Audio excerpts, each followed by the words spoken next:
कल हम लोगों ने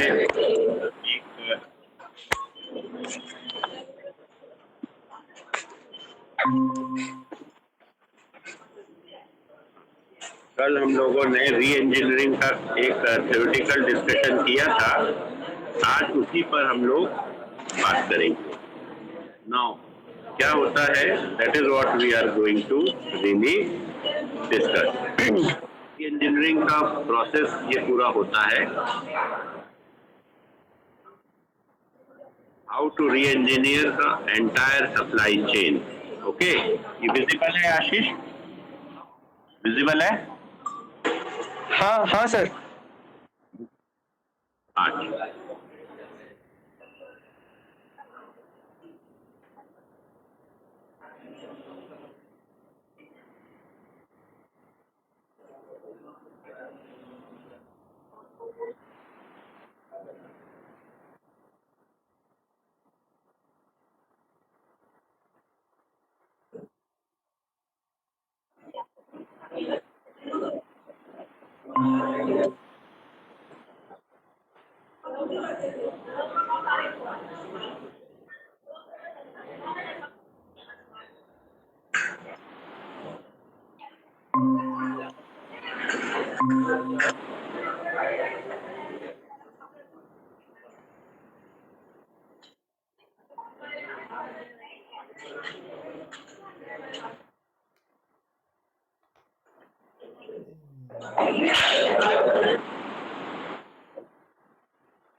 ये एक वीडियो है बेसिकली जो आप देख सकते हो, बट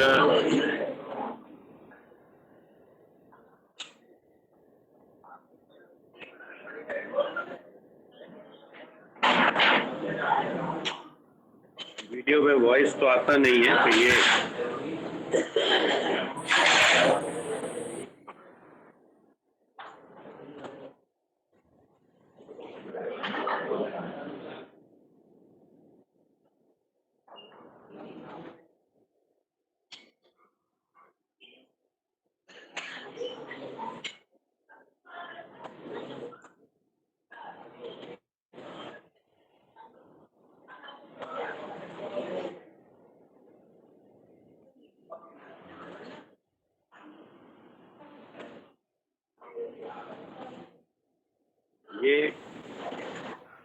सबसे पहले जो इंजीनियरिंग में बात होती है वो होती है प्रोडक्ट ऑफरिंग्स में। जो भी प्रोडक्ट हम ऑफर कर रहे हैं उसमें री इंजीनियरिंग की बात होती है, राइट? ये क्लियर, ये दिख रहा है? विजिबल है? विजिबल है? हाँ विजिबल? हाँ। तो सबसे पहले जो री इंजीनियरिंग है वो क्यों जरूरी है? और वही पढ़ाई लिखाई कर, IAS समझा। अब फालतू में ज्वाइन करवा दिए कोई है ही नहीं।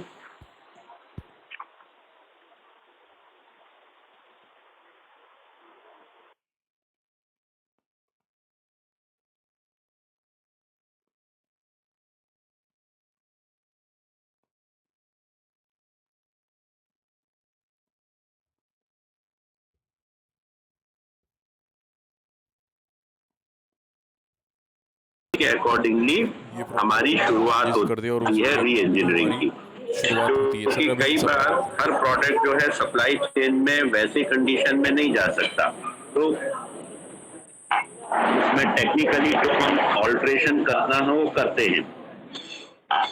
दूसरी चीज होती है सप्लायर चेंजेस। सप्लायर हमारे कितने कॉम्पिटेंट हैं, सप्लायर हमारे कितने यूजफुल हैं, उस बेसिस पर भी हम एक डिसीजन लेते हैं, राइट? सो ये भी हमारा एक पर्टिकुलर सिचुएशन होती है जिसके बेसिस पर हम आगे बढ़ते हैं। तो तीसरी चीज होती है real time demand management. Real time मतलब जिस समय डिमांड है उस समय प्रोडक्ट डिलीवरी होए, उस समय प्रोडक्ट कस्टमर तक जाए और रिटेलर को और डिस्ट्रीब्यूटर को लॉस ना हो और सप्लाई जो है कंटिन्यूअसली मेंटेन बनी रहे। अगर किसी रूट से प्रॉब्लम है तो ऑल्टरनेट रूट हम देख लें ताकि सप्लाई में कोई प्रॉब्लम ना आए, सप्लाई कंटिन्यूअसली बनी रहे।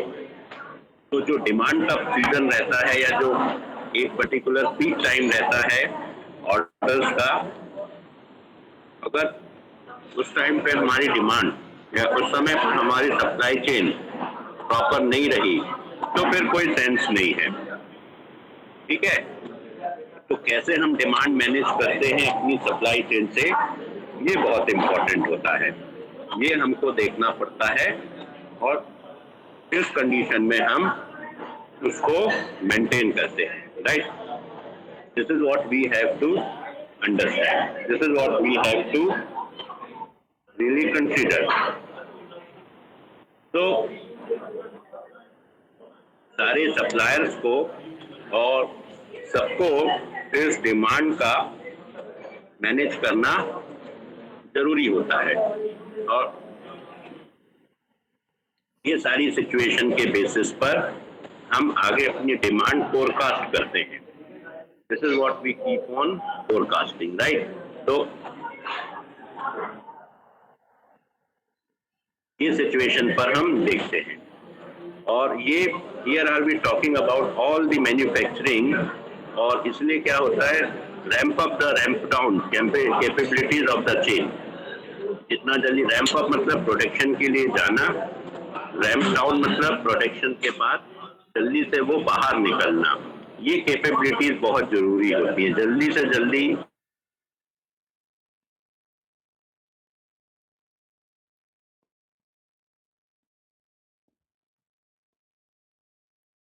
इसको आता भी है, जलाते भी नहीं।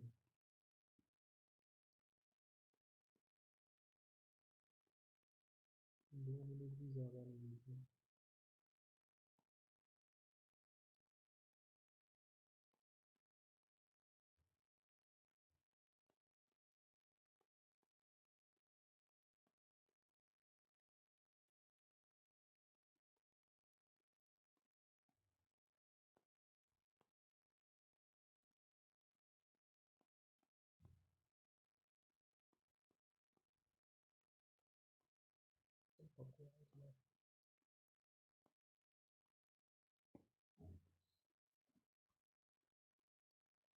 अरे पढ़ाओ ना यार, वहीं अटके हुए हो।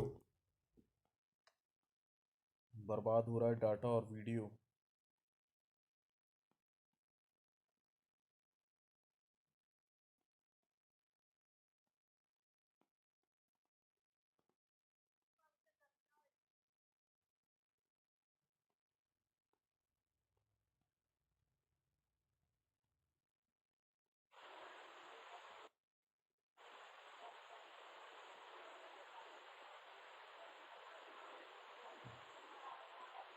हेलो सर, आवाज नहीं आ रही आपकी।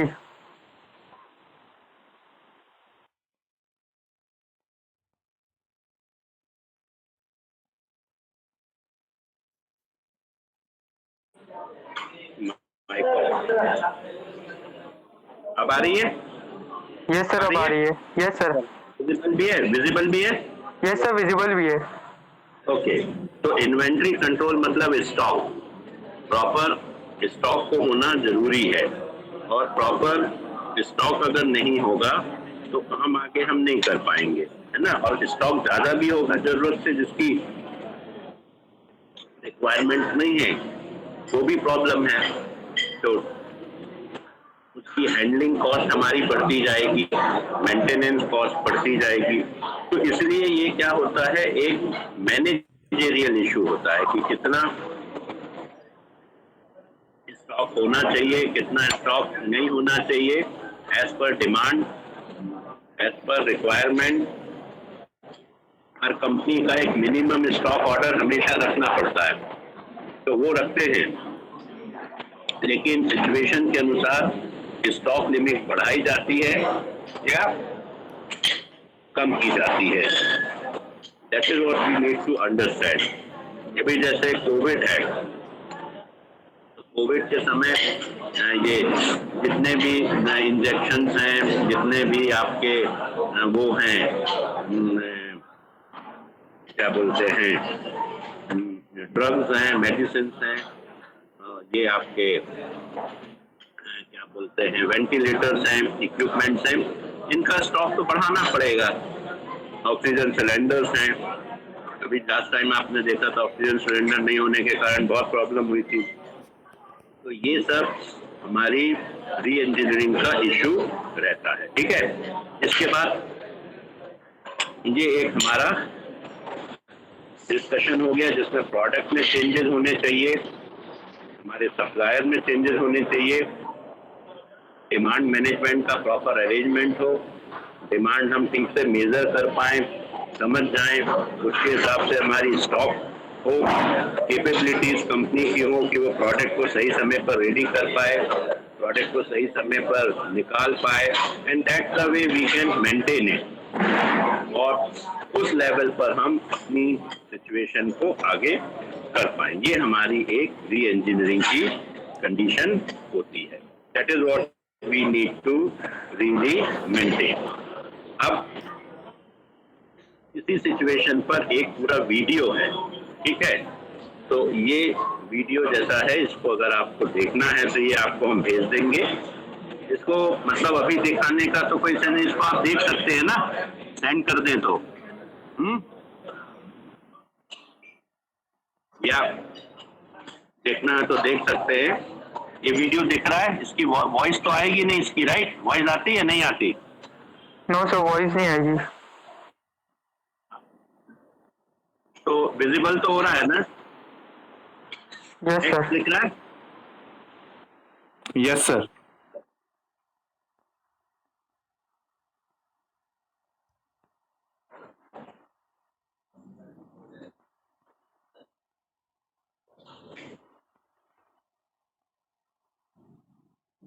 क्या क्या हम करते हैं, क्या क्या इम्प्रूवमेंट हम करते हैं पूरी प्रोसेस में,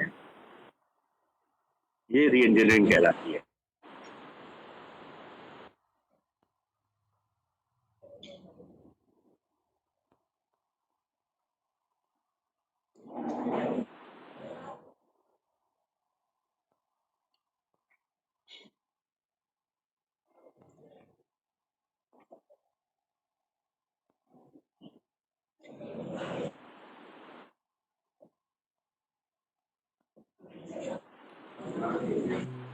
बनता जा रहा है, कुछ कर रहा है नहीं ये आदमी।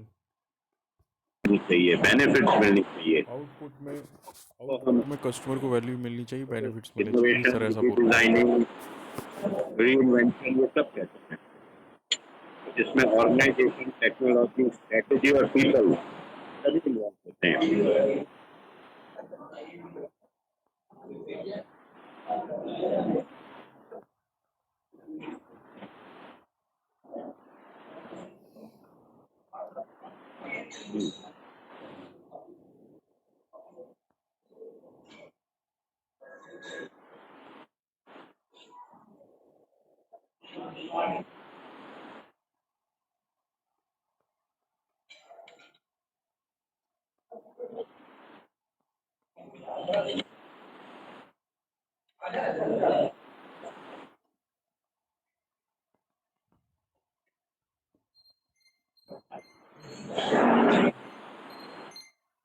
अनप्रोडक्टिव एक्टिविटी बढ़े, ऑपरेशनल प्रोसेसेस इंप्रूव हों, डिसीजन मेकिंग बढ़े, ये होता है। Identify the process, review information technology skills, information सब इन्वॉल्व होते हैं इसमें, बिजनेस प्रोसेस में।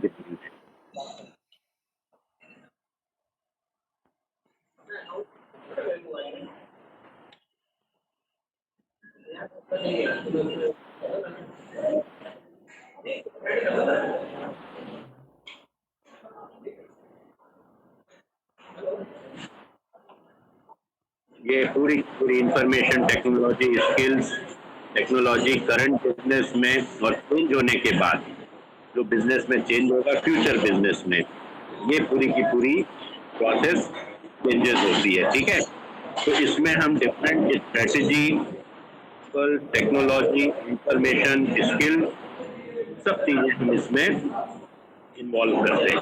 That is what really being required.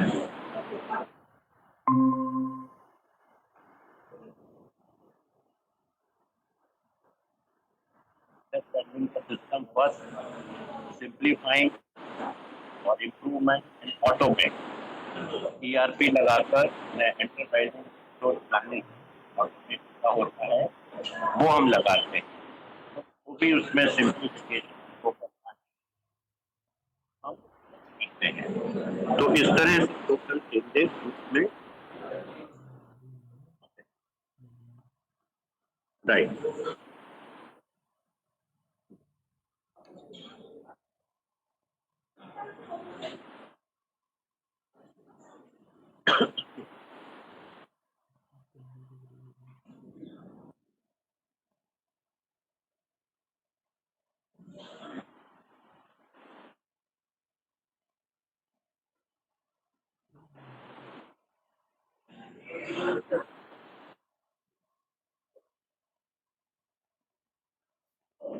Total quality management, sizing, total हम इसमें कंपनी में चेंजेस करते रहते हैं। ग्रुप टास्क में भी हम चेंज करते हैं।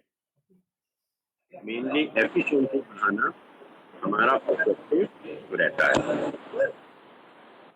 तो ठीक है, ये केस, ये वीडियो आपको सेंड कर दें तो आप लोग को देख सकते हैं, पूरा देखना है। What do you सर आप लिंक भेज दीजिएगा, हम लोग देख लेंगे। सर आप लिंक भेज देना, हम लोग देख लेंगे। ये अच्छा लिंक, ये वीडियो पूरा हो जाता होगा ना? Yes sir. ओके ठीक, तो ये हम इसको यहाँ स्टॉप करते हैं। इसके बाद एक टॉपिक था आउटसोर्सिंग, तो ये लगभग फर्स्ट यूनिट का पार्ट था, और इसके पहले ये टोटल कॉस्टिंग का एक अप्रोच है। टोटल कॉस्टिंग कैसे हम सप्लाई चेन में देखते हैं, ठीक है, कौन कौन सी कॉस्ट इन्वॉल्व होती है। तो इसमें वेस्टेज होता है, स्पाइलेज यानी कहीं डैमेज होता है, वो कॉस्ट रहती है। कोई आ रहा है क्या बार बार? कौन है भाई? किसी ने?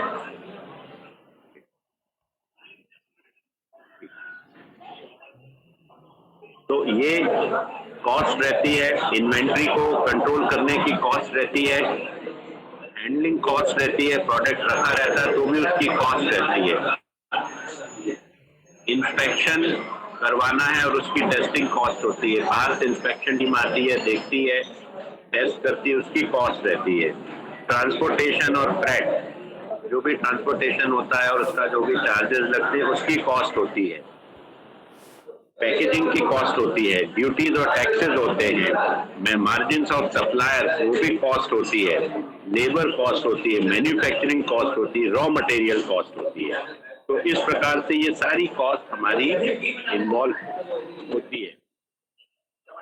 तो इसमें सबसे इम्पोर्टेंट बात होती है टोटल कॉस्ट अप्रोच में, स्पेसिफिकेशंस में हम क्या सही काम कर रहे हैं, और ये टोटल स्पेसिफिकेशन में हम सही काम कर रहे हैं, और क्या हमारे वेरिएंट्स प्रॉपर हैं, और क्या प्राइजेस हमारे प्रॉपर हैं, हमारे सप्लायर्स के प्रोडक्ट्स के, नंबर ऑफ सप्लायर्स हमारे पास क्या प्रॉपर हैं, इंपोर्ट एक्सपोर्ट दोनों के कॉम्बिनेशन में प्राइसिंग क्या ठीक है, और जो भी कमर्शियल टर्म्स हम लोगों ने कॉन्ट्रैक्ट किया है वो भी क्या प्रॉपर है। लॉजिस्टिक सिस्टम में होता है कि प्रोडक्ट हमारे यहाँ पर सही तरीके से विदाउट डैमेज आया है, पैकेजिंग और ट्रांसपोर्टेशन के क्या चार्जेस हैं, हैंडलिंग लॉसेस कितने हो रहे हैं, ड्यूरिंग द वे कितने लॉसेस हैं, इंस्पेक्शन कितनी बार किया गया है, इन्वेंट्री मैनेजमेंट की क्या कंडीशन है। तो इसके बाद होता है यूजेज, क्या प्रोडक्ट को हम राइट वे में यूज कर रहे हैं, वर्क प्रैक्टिसेस क्या हैं, और वेस्टेज और रिसाइकलिंग में कितनी कॉस्ट लग रही है। तो ये सारी सिचुएशंस हम हमारे टोटल कॉस्टिंग में देखते हैं। तो this is what total costing approach, ये सारी चीजें जो है हमारे उसमें इन्वॉल्व रहती है। Is that clear? ये कंसेप्ट क्लियर हुआ टोटल कॉस्टेज का? क्लियर है? क्लियर है? Is it clear Ashish? Yes sir. Voice आ रही है? ओके, यस सर, आ रही ठीक है। है। हाँ, वॉइस आ रही है? यस सर, आ रही है। ओके फाइन, ठीक है। तो ये हो गया टोटल कॉस्ट का। यहाँ हम देखते हैं आउटसोर्सिंग। आउटसोर्सिंग का मीनिंग क्या होता है? आउटसोर्सिंग का मीनिंग होता है कि जब हम हमारे वर्क को किसी डिफरेंट एजेंसी को दे देते हैं, ठीक है, और उसके अनुसार हम काम करते हैं, राइट? तो this is what we need to understand.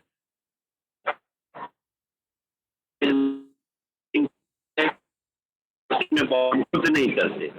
जैसे रिक्रूटमेंट है, रिक्रूटमेंट कंपनी किसी रिक्रूटमेंट कंसल्टेंट को हायर कर लेती है, ठीक है।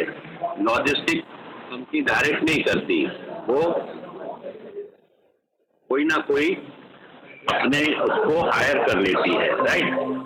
इस तरह से सारी सिचुएशन मेंटेन होती है, ठीक है। अब नए पार्टनर्स को हमने ये काम दे दिया तो क्या होगा? आउटसोर्स की पूरी प्रोसेस हमने किसी नए वेंडर को दे दी, दूसरे वेंडर को दे दी, हम खुद नहीं कर रहे हैं। तो इसमें वर्टिकल रूप में भी हम करते हैं। वर्टिकल का मतलब फाइनल जो प्रोडक्ट है उसमें भी हमारा वैल्यू एडिशन हो जाता है जब हम वर्टिकल में करते हैं।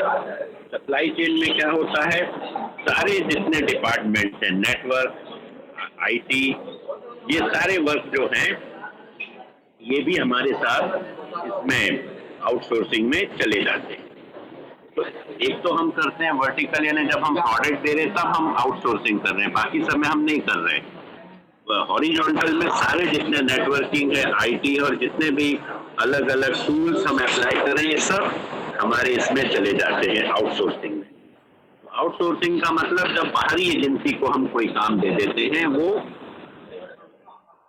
अपनी एक्सपर्टाइज में काम करती है, right? That is what we have to understand. जैसे कंप्यूटर मेंटेनेंस हम अपने आप नहीं करते, किसी एजेंसी को हम हायर कर लेते हैं, वो अपने चार्जेस लेती है। तो this is what called outsourcing. Recruitment का है, लेबर सप्लाई का काम भी लेबर कॉन्ट्रैक्टर को हम दे देते हैं, हम खुद नहीं करते। That is what we keep on working, right? तो ये आउटसोर्सिंग का एक प्रकार से बेनिफिट भी है और लॉसेस भी है। बेनिफिट ये है कि भाई हमारी कंपनी अपने बिजनेस में फोकस करेगी। यहाँ देखो, बेनिफिट ये है कि हमारी कंपनी अपने बिजनेस में फोकस करेगी और वो अपने काम में फोकस करेगी। लॉजिस्टिक उसका काम नहीं है, ये हमने बेनिफिट मिलता है। दूसरी बात ये है कि हम अपने समय को यूटिलाइज दूसरे इन्वेस्टमेंट्स में कर सकते हैं, एक ही काम में नहीं लगे रहते। और कंपनी को अपने पूरी की पूरी फ्लेक्सिबिलिटी के साथ काम करने का मन होता है, राइट? कई बार एम्प्लॉयज उतना हमारे साथ कोऑपरेट नहीं करते जितना ये आउटसाइडर्स कर लेते हैं, तो हम अपने हिसाब से फ्लेक्सिबिलिटी के साथ काम करवा सकते हैं। अब इसमें क्या होता है कि थोड़ा सा लॉसेस भी हैं, इसके नुकसान भी होते हैं। नुकसान इस तरह से होते हैं कि भाई कॉस्ट देना पड़ रहा है, जो काम हमारे अंदर हो सकता है वो बाहर जा रहा है, थोड़ा बहुत कोऑर्डिनेशन का प्रॉब्लम आता है, ये सारे इश्यूज रहते हैं। अब सप्लाई चेन मैनेजमेंट में एग्जैक्टली हम कैसे आउटसोर्स कर रहे हैं? जैसे नेटवर्क डिजाइन है ना, ये हमने नहीं किया, नेटवर्क डिजाइन हमने नहीं किया। एसेट ऑप्टिमाइजेशन ये हमने मैन्युफैक्चरिंग में बस हमने कर दिया है आउटसोर्सिंग। टेक्नोलॉजी इंटीग्रेशन ये हमने नहीं किया। कोऑर्डिनेशन ये लगभग जो है हमारा सोर्सिंग लेवल पर भी हो रहा है, मैन्युफैक्चरिंग लेवल पर भी हो रहा है, मतलब यहाँ आउटसोर्सिंग हुई है। डेली एग्जीक्यूशन मैन्युफैक्चरिंग लेवल पर हमने कर दी है, वो ये काम आउटसोर्सिंग में चला गया। लॉजिस्टिक ये भी हमारा आउटसोर्सिंग में चला गया। एक्सेप्शन मतलब जो चीजें कभी कभी होती हैं वो भी हमारा आउटसोर्सिंग में नहीं गया, वो हम खुद ही मैनेज करते हैं। अगर कोई प्रॉब्लम आ जाती है अचानक तो वो हम खुद मैनेज करते हैं। सप्लायर मैनेजमेंट ये सोर्सिंग में भी हमने डाल दिया, रॉ मटेरियल और बाकी सप्लाई में। मैन्युफैक्चरिंग में भी हमने काफी कुछ ला दिया आउटसोर्सिंग। कई बार पूरे पार्ट्स हम नहीं बनाते, जैसे कार कंपनीज हैं तो वो इलेक्ट्रिकल पार्ट्स नहीं बनाती, टायर्स नहीं बनाती, वो बाहर से सप्लाई होता है, तो that is come under the outsourcing, right. तो ये कई प्रकार से रहता है, यानी प्योरली फिर हाइब्रिड यानी दोनों वे में काम करता है। कई बार हम भी करते हैं और वेंडर भी करता है। कभी कभी मैन्युफैक्चरिंग टोटली आउटसोर्स हो जाती है, लॉजिस्टिक टोटली आउटसोर्स हो जाती है। एसेट्स का यूटिलाइजेशन ये सोर्सिंग में कई बार आउटसोर्स होता है। ये इस प्रकार से टोटल जो टेक्नोलॉजी है ये भी आउटसोर्स हो जाती है पूरी तरह से। कोऑर्डिनेशन वो हम अपने कंट्रोल में रखते हैं, कई बार आउटसोर्स कर देते हैं, लॉजिस्टिक्स में हम आउटसोर्स कर देते हैं। नहीं तो इस प्रकार से टोटली ये सारी चीजें काम करती हैं हमारे इसमें आउटसोर्सिंग में। तो आउटसोर्सिंग का मतलब क्या है कि हमें प्रॉफिट मेंटेन करना है, सीधी बात है। कॉस्ट हमें कम से कम करना है। तो अगर हमारे पास आउटसोर्सिंग करने के बाद कम कॉस्ट में हमारा काम हो रहा है तो हम कॉस्ट कम करेंगे तो कस्टमर को हम बेनिफिट दे पाएंगे। आउटसोर्सिंग का मतलब यही है कि कस्टमर को हम अच्छे प्राइस में, वैल्यू ओरिएंटेड प्राइस में हम उसको प्रोडक्ट दे पाएं, right. This is what we need to understand. ये हमारी एक सिचुएशन रहती है। इसके बाद जो ये एक पॉइंट है, आई थिंक ये तो हो गया डिस्कशन, राइट। तो ठीक है, ये मेरे ख्याल से एक मिनट, ये डिस्कशन हमको करना था और ये हमारा डिस्कशन हो गया है। आउटसोर्सिंग वाला भी हो गया है, ये कॉस्टिंग वाला भी हो गया है, ये भी हो गया है। तो इसमें जो है ये सारी की सारी कंडीशंस जो हैं ये हम लोग देखते हैं अपने पूरे के पूरे मेंटेनेंस में, ठीक है। इसकी डेफिनेशन भी गई है, outsourcing is handling over or many of the business process to an outside vendor, ये इसकी डेफिनेशन भी है। आउटसाइड वेंडर को हम जब दे देते हैं दैट इज कॉल्ड आउटसोर्सिंग। तो ये ओवरऑल जो डिस्कशन है, ये जो कंसेप्ट है, ये क्लियर हुआ या नहीं आशीष? हो गया सर। कार्तिक हो गया सर। कार्तिक, हाँ, कहीं कोई प्रॉब्लम? नहीं सर। देखो, मेन प्रॉब्लम ये है कि ये सप्लाई चेन पूरे ओवरऑल प्रोडक्ट को अपने कस्टमर के पास पहुंचाना है, ये व्यवस्था है। बस सिंपल में इतना समझ लो। और उसमें वेंडर सारे आते हैं, सब सप्लायर भी आते हैं। तो उसको हम कई बार आउटसोर्स कर देते हैं बहुत से काम को, और बहुत से काम को हम खुद करते हैं। तो भाई जिसमें फायदा हो बिजनेस क्यों किया जाता है? बिजनेस फायदे के लिए किया जाता है ना। लॉजिस्टिक हमारा काम प्रॉपर नहीं है, हमारा काम बिजनेस करना है। तो इस कारण हम बहुत सा काम जो है आउटसोर्स कर देते हैं, राइट। तो ये कंसेप्ट समझ में आ गया Karanjit? Yes sir. Okay, fine. तो ठीक है, अभी इसको यहाँ तक डिस्कस करेंगे। ये सारा स्टडी मटेरियल आपको हम दे दे रहे हैं और सारे एमएम के स्टूडेंट्स को बोल दो, ये 3 बजे आप लोगों की कोई क्लास नहीं रहती ना? या सुबह 11 बजे रहती है क्या? 11 बजे सर सुबह रहती है। 3 बजे सर ज्यादा सही टाइम है। 3 बजे ठीक रहेगा कंप्लीट करने। लेकिन आज 3:30 बजे लगी थी और 4 बजे स्किल डेवलपमेंट की क्लास रहती है। अच्छा, आज थोड़ा सा वो हो गया। चलो ठीक है, 4 बजे से है ना स्किल की? Yes sir. ठीक है, अब स्किल में ज्वाइन करो। वैसे 3 बजे फ्री रहती है ना? यस सर, 3 बजे कोई क्लास नहीं रहती। बहुत सारी सिचुएशंस रहती है, बहुत सारे वर्क रहते हैं, इसलिए थोड़ा आगे पीछे हो जाता है। Need to cooperate. No problem. कोई प्रॉब्लम है कुछ है तो बता दिया करो, डिस्कस कर लिया करो, ठीक है। We are over this. ये सारे एमएम के बच्चों को बता दो, 3 बजे अपन लिया करेंगे। हैं? Okay sir, thank you sir. Thank you sir. हाँ भाई, हाँ हो गया। तू तो ऐसे कुछ हो जैसे तेरा बच्चा हो गया।